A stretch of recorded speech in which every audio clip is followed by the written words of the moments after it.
Il est midi partout au Sénégal. Merci de choisir la Radio Futur Média pour vous informer. Le journal, voici les titres.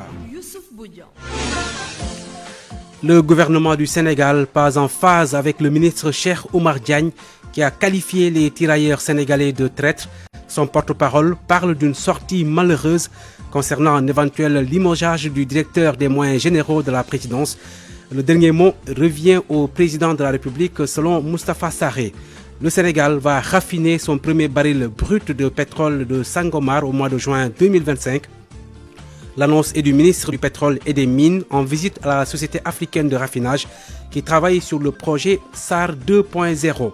Le conseil municipal de Dakar se réunit cet après-midi pour la première fois après la révocation du maire Barthélémy Diaz. À l'hôtel de ville, les forces de l'ordre sont toujours présentes. Le conseil juridique de la mairie dénonce une volonté du régime de créer des conditions pour installer une délégation spéciale. Nous avons retrouvé Diary Sow, la meilleure élève du Sénégal en 2019, qui avait disparu en France en 2021. Elle fait ses diplômes d'ingénieur en data et intelligence artificielle à Paris. Elle a raconté sa mésaventure européenne à Ali Bandelniam à Matam. À suivre dans la seconde partie de ce journal, les actualités internationales avec Seydou Nourouba. L'espoir Cheikh Tidiane Diagne qui va nous parler de la sanction infligée au Jaraaf par la CAF. La revue de presse et la suite de la rétrospective des faits saillants de l'année 2024. Ce jeudi, place au service culture, Anna Rocha et sa team. Kader Lo est dans la technique de ce journal, Maïssa Mbaye au digital. Bienvenue à tous.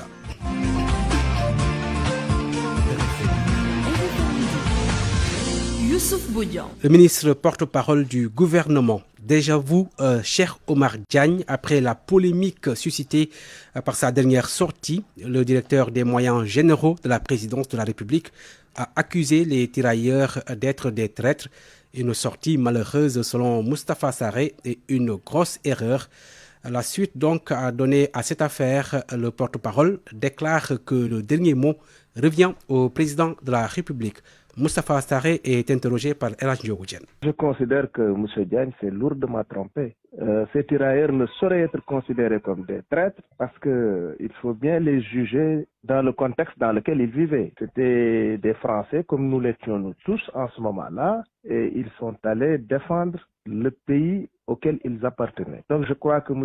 Diagne s'est lourdement trompé et cette réaction, cette sortie également est très malheureuse, d'autant plus qu'il n'y a pas plus d'un mois, le président de la République avait organisé une grande cérémonie en leur honneur, en invitant même des chefs d'État étrangers. Je ne vois pas pourquoi il a ramé à contre-courant. Ça, c'est tout à fait malheureux à mon avis. Vous l'avez dit, Cheikh Oumar Diagne a ouvertement pris le contre-pied du président de la République. Ce n'est pas la première fois qu'il suscite une polémique de ce genre. Mais qu'est-ce qui empêche le président de prendre des mesures pour le sanctionner? Rien ne l'empêche, justement. Rien n'empêche donc le président de prendre des mesures. Le président, c'est quelqu'un de très mesuré, de très posé. Et quand il prend une décision, c'est une décision très réfléchie. Et là, pour le moment, laissons-le. Est-ce que cette fois-ci, on peut s'attendre à une décision le concernant, par exemple, son limogeage? Ça dépendra de lui. Moi, je ne saurais prendre une décision à la place du président de la République. Ce qui est sûr, c'est que je vous ai donné ma position à moi. Je suis en total déphasage avec ce que M. Diagne a dit. Je considère que ces tirailleurs sont des héros de la nation. Moustapha Sarré, ministre porte-parole du gouvernement. La réaction d'un ancien militaire formé à l'École nationale des officiers d'active. Il ne faut pas faire d'amalgame entre les tirailleurs et les spahis. Les tirailleurs ont plutôt accéléré le processus de décolonisation, précise le président de l'amicale des anciens de l'ENOA, qui était ce matin l'invité de RFM Matin, la synthèse avec Mohamed Ali Mouba. Colonel de gendarmerie à la retraite, Amadou Diallo prend la défense des tirailleurs sénégalais. Loin d'être des traîtres, ils ont plutôt contribué à l'émancipation du peuple noir. Colonel Diallo est président de l'amicale des anciens de l'ENOA. Ils ont combattu en Europe, ils ont combattu en Asie, ils ont combattu sur beaucoup de terrain de combat. Ils ont participé à la libération de la France et à leur retour, certains parmi eux étaient déjà émancipés et ils ont aidé à construire l'esprit de revendication et à pousser notre population à demander l'indépendance et à se libérer du joug colonial. Oui, cet aspect-là, on n'en parle pas souvent, mais il est très important parce que même si notre premier président Léopold Sédar Senghor, agrégé certes, mais un ancien militaire, donc ça, le fait qu'il soit passé sous la tenue a peut-être contribué à forger son esprit et à vouloir demander l'indépendance, même si c'était d'une manière beaucoup plus douce que son voisin de Conakry.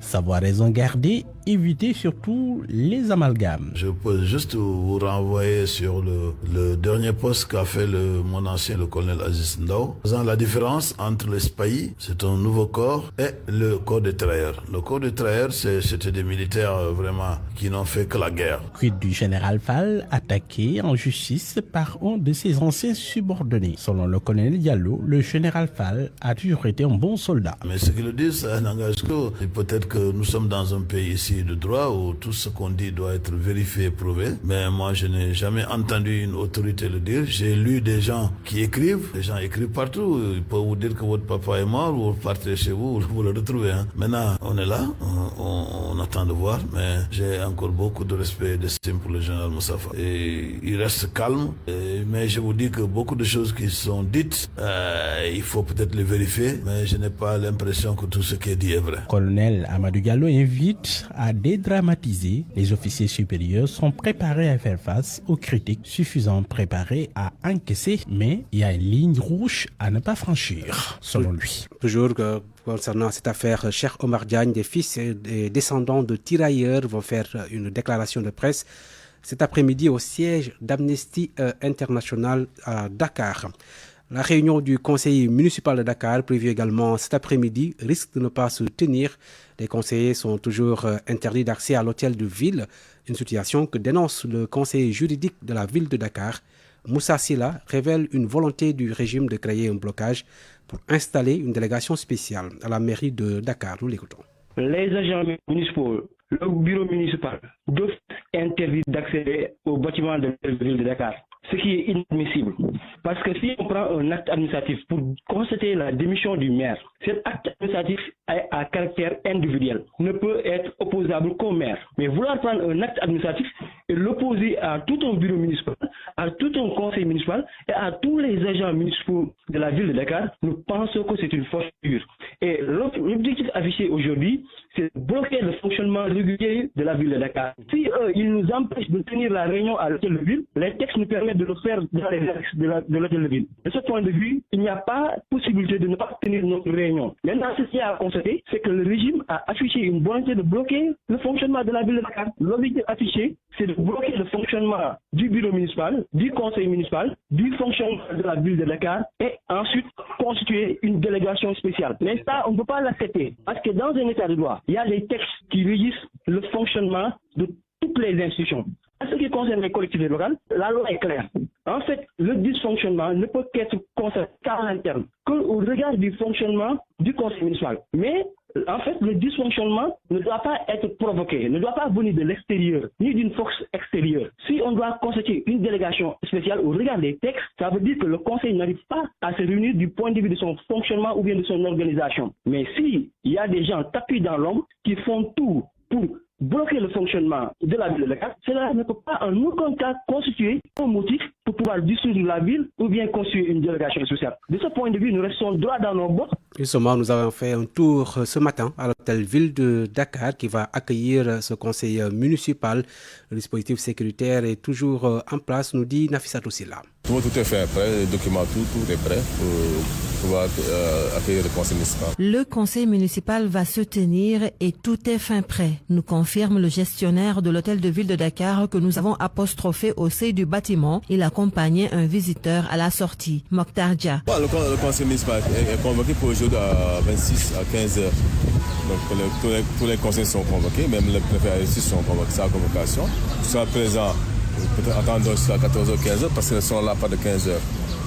On verra la suite. Toutes les dispositions sont prises, nous dit-il. On attend l'arrivée des conseillers. Les sont prêts, tout est prêt, prêt. La salle est prête. Sans angoisse, sans stress. Non. Oui, le conseil aura lieu, Inch'Allah. Mais sinon, tout se passe bien à l'intérieur. Ouais, c'est les véhicules qui sont là depuis belle lurette, depuis le début du problème. Là, ils sont là. Vous voyez, il y a 2 camionnettes. Il y a 2 L200 à l'extérieur. Puis les gens sont au niveau de la porte, voilà. Pour faire le filtrage, tout ça. Constat fait, la police, elle, est toujours sur les lieux et le dispositif est quelque peu renforcé. Je suis vraiment surpris de voir tous ces véhicules ici. Hier, il n'y avait pas tout cela. Cela m'étonne et c'est après que j'ai demandé pourquoi autant de sécurité. On peut savoir que le conseil municipal doit se réunir. Pour l'heure, l'hôtel de ville est très calme, même si la sécurité paraît un peu plus corsée et les activités reprennent très timidement. Nafissa Toussila, il est 12h passé de 11 minutes à la place de l'Obélisque et au monument de la Renaissance. Le journal La Suite. RFM, l'info, c'est ici. L'info, c'est ici. À partir de juin 2025, les 100 000 barils bruts de pétrole produits quotidiennement par Sangomar seront raffinés au Sénégal. C'est à travers le projet SAR 2.0 qui devrait permettre à la Société africaine de raffinage d'atteindre cet objectif. L'annonce est du ministre du Pétrole et des Mines qui était en visite à la SAR. C'est à l'occasion d'une cérémonie d'hommage aux retraités. Biram Souley Diop est au micro de Salamata Ousmane Diallo. Nous avons fait la visite avec M. le directeur général et toutes les autorités de la SAR, accompagnés du ministre du Travail, du président de la commission énergie, mines et pétrole de l'Assemblée nationale, pour voir ensemble ce qui est en train de se faire au niveau de cette grande maison qu'est la SAR. Toute la volonté aujourd'hui, c'est de renforcer la SAR. Le Sénégal est un pays pétrolier depuis le mois de juin 2024 et ça ne nous servirait pas à grand chose si on pouvait avoir du brut de Sangomar et que la SAR se retrouve dans l'impossibilité de raffiner ce brut-là pour répondre aux besoins des Sénégalais à des coûts abordables. Donc aujourd'hui, SAR est parti dans le recalibrage, dans le redimensionnement pour raffiner le brut de la SAR. Et nous soutenons le projet SAR 2.0. Le but de SAR 2.0, c'est de raffiner le brut sénégalais. Aujourd'hui, ils font du blindage, donc du blending, mais le but ultime, c'est de raffiner l'intégralité des 100 000 barils de Sangomar. On comprend l'impact que ça produira. On comprend que SAR se positionne pour l'Afrique, se positionne pour le monde, et nous sommes venus pour voir ça.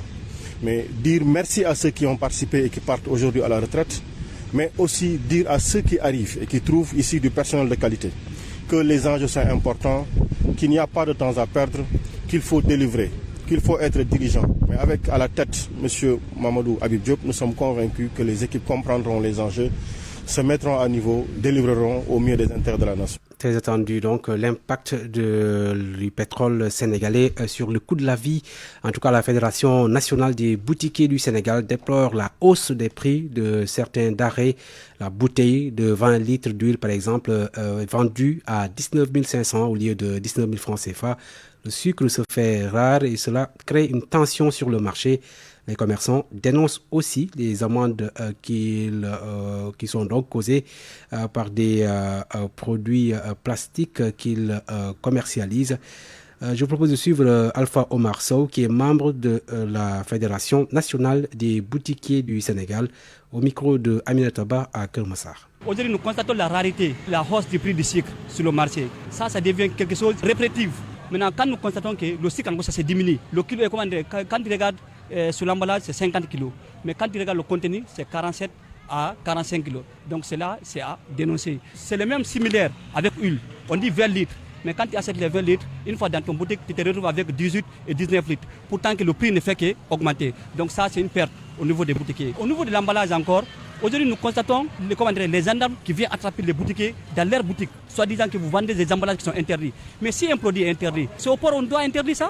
Donc nous appelons aux douanes tous les produits qui sont interdits de les intercepter, de ne pas accepter que les produits rentrent dans le pays. Oui, le ministre actuel, il nous ignore.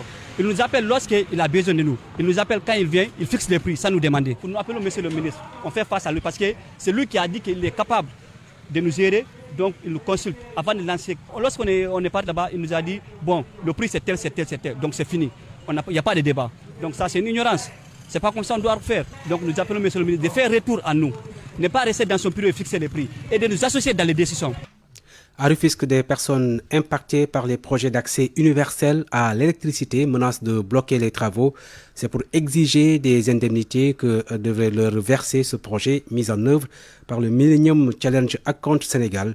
Des câbles souterrains doivent passer devant leur magasin et ces impactés accusent les sociétés responsables de ces travaux d'arnaque. Leur porte-parole s'appelle Omar Fall, il est au micro de Abdou Diouf Diagne. Plus de 3 ans, nous avons été confrontés à une situation très difficile par rapport à des dédommagements. Il nous avait dit depuis 2021 que nous allons être dédommagés parce que nous faisons partie des PAP. Un PAP, c'est-à-dire c'est une personne affectée par le projet. Et voilà, il y a de cela plus de 5 mois, il nous revient, vous ne faites plus partie du PAP. Quel est le baromètre? On ne sait pas. Vous êtes dans 5 mètres, vous êtes sur 7 mètres, ça ne tient pas. Ils ne sont pas d'accord sur le baromètre du dédommagement. Par rapport à cette situation, nous avons eu à les rencontrer au niveau de leur siège qui se trouve à Point-E. Nous avons eu à les rencontrer au niveau du délégué de quartier une fois et ils sont venus nous voir aussi une fois. Par rapport à cette situation, il n'y a jamais eu d'évolution. Il n'y a eu que des menaces. Des menaces et voilà le cas aujourd'hui. Ils nous amènent une voiture de policiers pour ici, il n'y a pas de peur. Si les travaux doivent continuer, ce sera sur le biais de notre dédommagement. On est dédommagé, on laisse les travaux se continuer. Si on n'est pas dédommagé, les travaux vont s'arrêter ici. Les travaux ne se situent pas à ce niveau, mais ils se situent à ce niveau ici. Leur problème, c'est de dépasser ici. Tout ce monde que vous voyez derrière font partie de ces impactés-là. En plus, il y a des personnes qui ont été dédommagées sur le même tracé. Et M.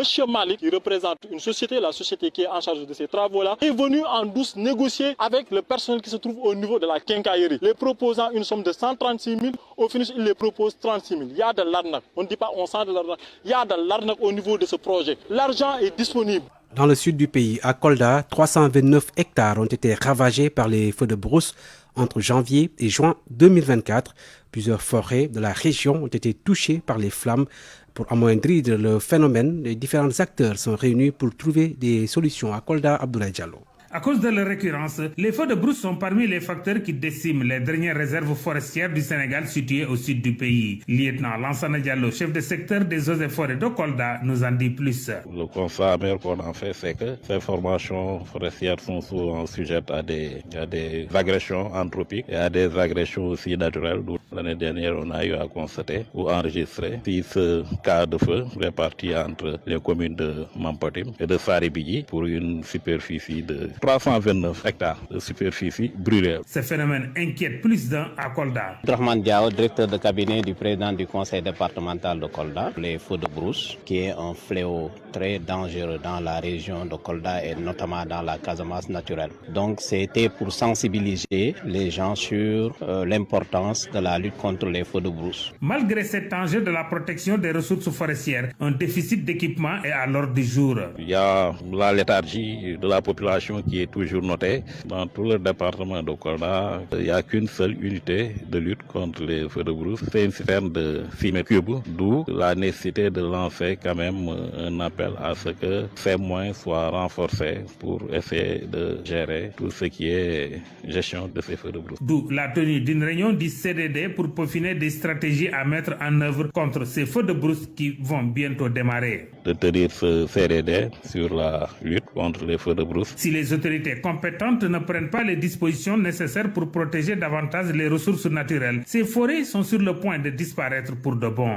RFM Kolda, Abdoulaye Diallo. RFM, fréquence de modulation 94.0, la radio en puissance. RFM Midi.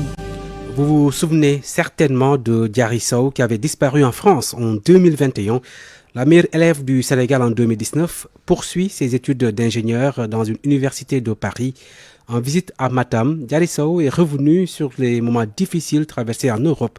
Ali Bandelnian l'a rencontré.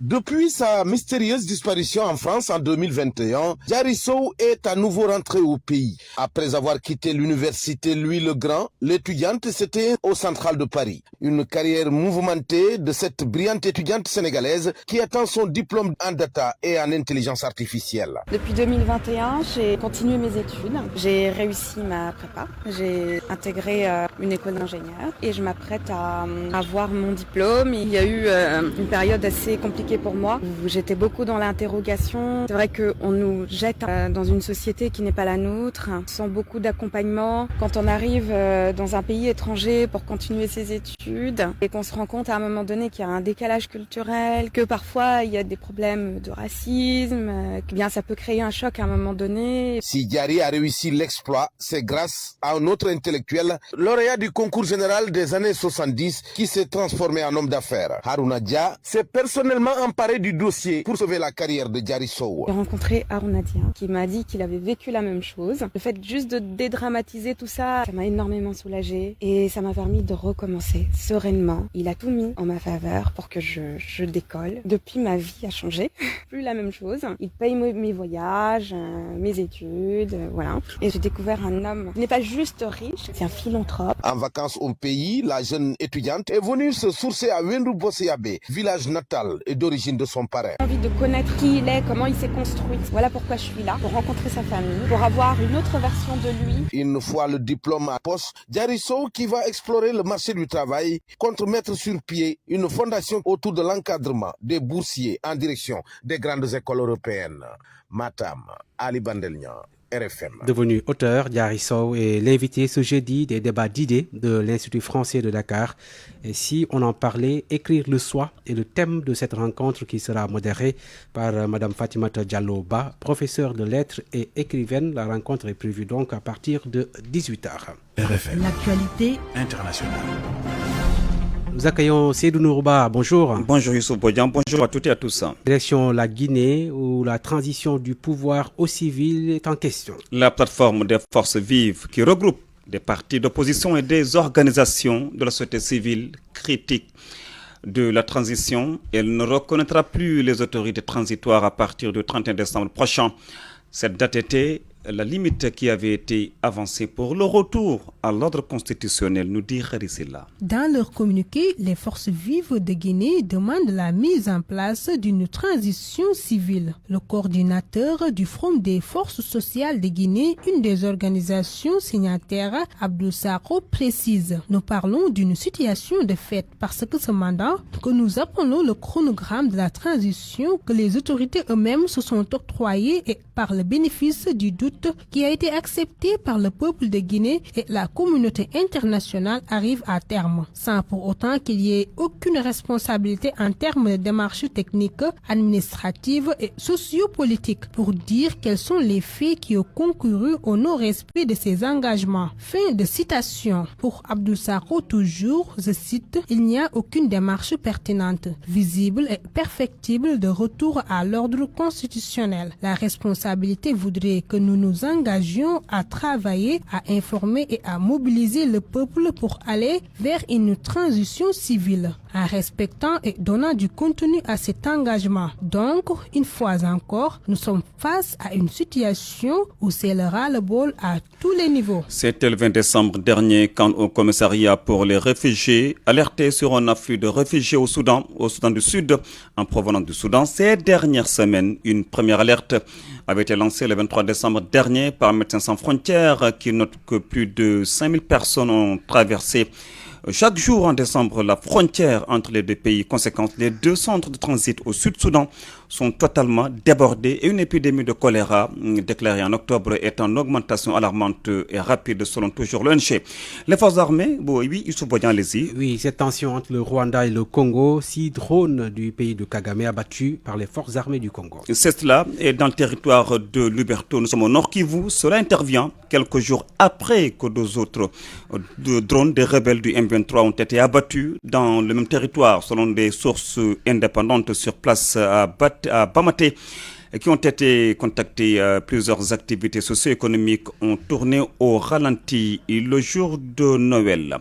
Les forces de sécurité syriennes ont lancé ce jeudi une vaste opération dans la province de Tartus. Nous sommes dans l'ouest du pays et c'est pour traquer les milices pro-Assad. Cela fait suite aux affrontements sanglants avec des hommes armés affiliés à l'ancien régime. Youssouf, c'était hier. C'est la fin de cette page internationale. C'était Seydou Nourouba, merci. RFM Sport.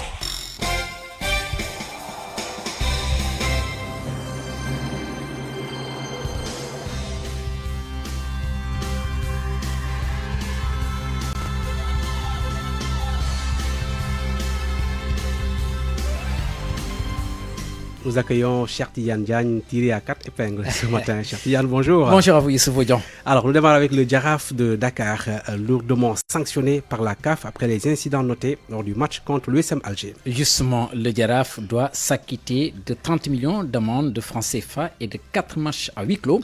Cela fait suite donc aux incidents qui ont émaillé donc le match lors de la réception de USM Alger il y a quelques semaines au stade Abdoulaye Wade de Diamniadio, des tensions qui ont éclaté en dehors du terrain entre les supporters du Jaraaf et ceux de l'USM Alger, causant plusieurs blessés, y compris parmi les supporters du club algérien et des personnalités sénégalaises. Et nous allons d'ailleurs écouter la réaction du secrétaire général du Jaraaf de Dakar, Léonard Diagne, qui nous dit que le Jaraaf va interjeter appel. Nous avons bel et bien reçu la notification de cette sanction, de cette décision prise par le jury disciplinaire de la Confédération africaine de football. Mais d'emblée, nous vous disons tout simplement que nous considérons que cette sanction est injuste. Elle est vraiment injuste et on ne comprend pas. Est scandaleuse, oui. Parce que, en fait, nous ne savons même pas à l'heure où je vous parle, est-ce que la partie algérienne a été sanctionnée aussi ou pas. Et donner une sanction comme ça sans aucune motivation nous semble quand même assez bizarre. C'est pour cette raison que nous disons que cette sanction, au-delà d'être injuste, est aussi scandaleuse. On suivra donc l'évolution de cette situation pour le Jaraaf de Dakar, qui, je rappelle, représente le Sénégal en Coupe de la Confédération africaine. Le Jaraaf qui justement sera à la relance cet après-midi face au Diamono de Fatick. C'est un match retard de la 7e journée de la Ligue 1. À noter que le club de la Médina, actuellement au classement, est resté 5 matchs sans victoire, toute compétition confondue. Donc le Jaraaf qui occupe une 6e place au classement de la Ligue 1 sénégalaise, Youssouf. Ce jeudi, lendemain de Noël, mais le Père Noël est encore dans les stades anglais, jour de Boxing Day, cher Tidiane. Justement, et plusieurs rencontres sont au programme. Le premier match devra démarrer dans exactement 4 minutes et va mettre en opposition Manchester City, mal en point à Everton d'Idrissa Gana Gueye et d'Iliman Ndiaye. Autre match prévu à la même heure entre Bournemouth et l'équipe de Crystal Palace, c'est à 15h plus tôt. Toujours à la même heure, à 15h, Chelsea de Nicolas Jackson va accueillir Fulham à partir de 15h. À la même heure également, Newcastle Aston Villa. Nottingham Forest accueille Tottenham de Pape Matar Sarr à partir de 15h heure de Dakar. À 16h, on suivra l'autre match entre West Ham United et l'équipe de Wolverhampton. Autre match prévu entre Wolverhampton et l'équipe de Manchester United, ce sera à partir de 17h30. Liverpool, qui est solide leader, joue à compter de 20h heure de Dakar lors de la réception de Leicester. Liverpool porté par l'Égyptien Mohamed Salah. Et puis demain, pour la suite des rencontres, 2 seront au programme. On va prolonger donc le Boxing Day à partir de 19h30. Brighton, Brentford. Et puis Arsenal joue à 20h15 contre l'équipe d'Ipswich Town. Retour chez nous pour parler basketball. Oui, pendant 3 jours, la Cité du Rail, la région de Thiès, sera la capitale du basket de la zone 2 FIBA Afrique. Ce sera avec le tournoi international U17 au SNEPS de Thiès prévu du 27 au 29 décembre 2025. La compétition va réunir 7 pays de la sous-région en garçons et filles.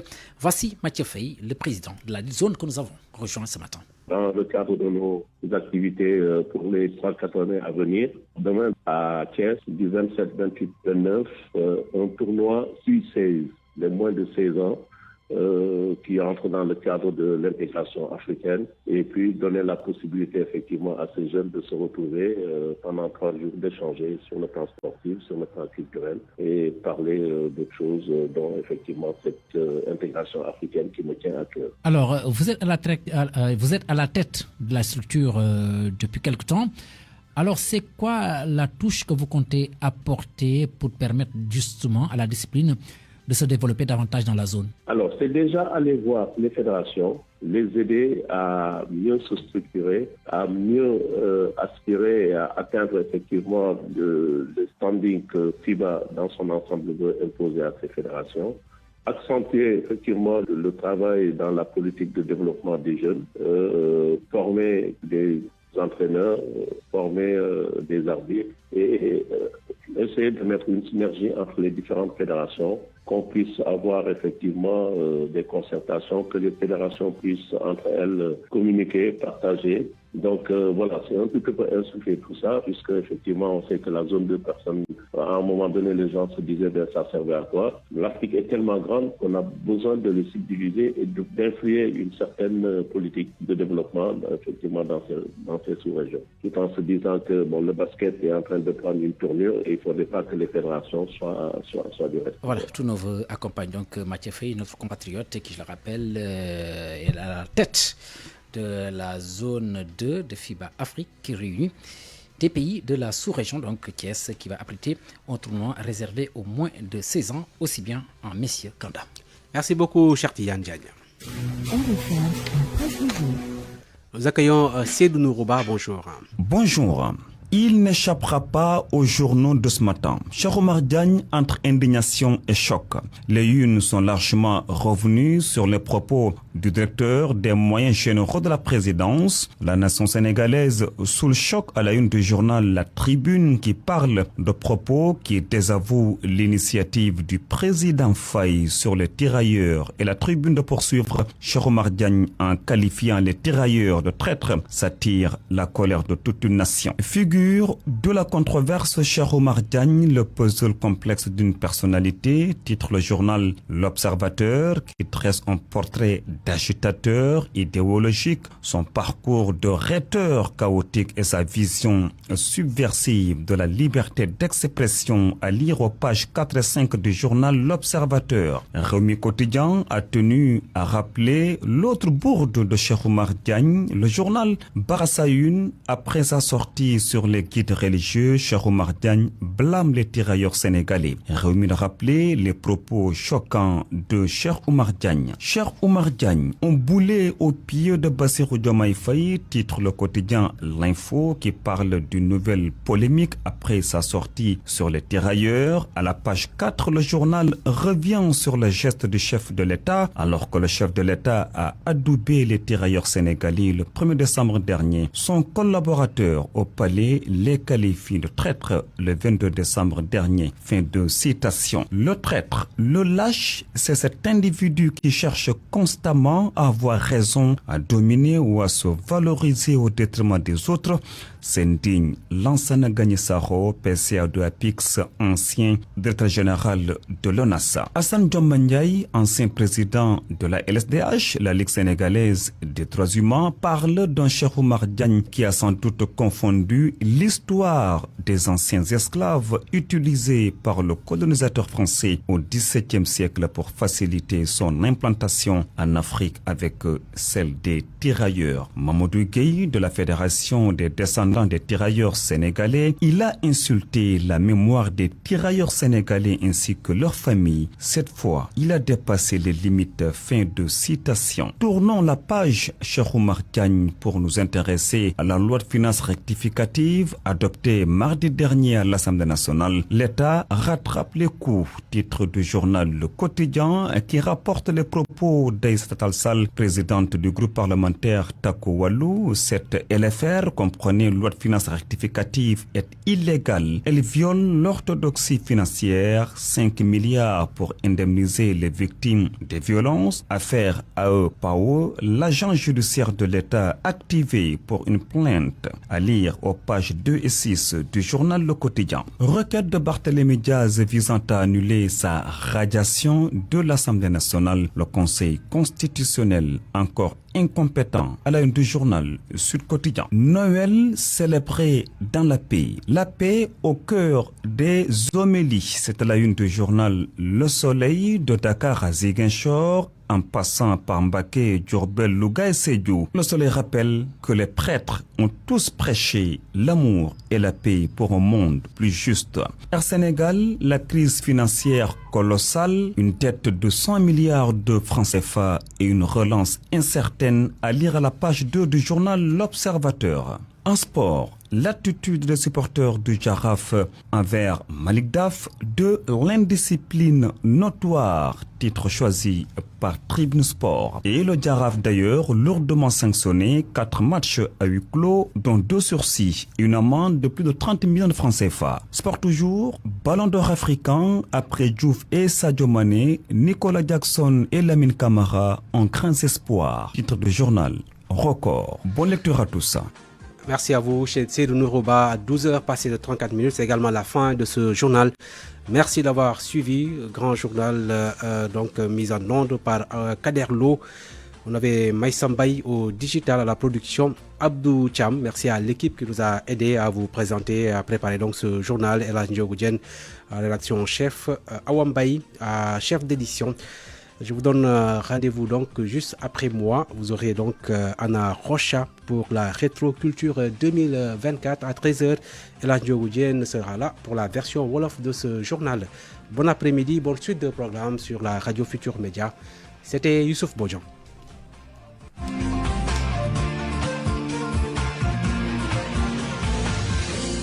Bonjour à tous, merci d'être avec nous sur RFM. Bienvenue si vous nous rejoignez pour cette rétroculture 2024.